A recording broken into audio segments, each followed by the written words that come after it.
Buongiorno, ci troviamo presso il Park del Negro. Questa mattina verrà effettuata la pulizia e la sanificazione straordinaria di questo che è un parcheggio pubblico, ma che, come sapete, viene anche abusivamente utilizzato come dormitorio di fortuna per delle persone che a volte probabilmente sono anche vittime di qualche truffa e di qualche illusione, ma che non può continuare a essere dormitorio. Come potete vedere alle mie spalle la situazione è assolutamente indecente, c'è sporcizia, c'è accumulo di rifiuti, ci sono le deiezioni delle persone che dormono in questa struttura. Non è nostra volontà ovviamente sgomberare, è altrettanto vero che stiamo raccogliendo i dati di tutte le persone presenti, li stiamo invitando a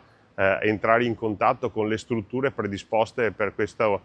tipo di accoglienza e soprattutto stiamo cercando di ripristinare il parcheggio, cosa che sarebbe naturalmente. Prima cosa da fare ovviamente è la pulizia, lo smaltimento dei rifiuti e la sanificazione. Noi siamo qui presenti, per l'ennesima volta l'amministrazione ci mette la faccia, questo problema, che è un problema molto più grande di noi, da soli noi non possiamo continuare ad affrontarlo, né da un punto di vista economico né da un punto di vista sociale. Quindi il mio appello è a tutte le istituzioni superiori che, devo dire, stanno collaborando in modo assolutamente attivo, però dobbiamo mettere la parola fine a questi flussi migratori sregolati che si ripercuotono poi con gravi disagi nelle nostre città.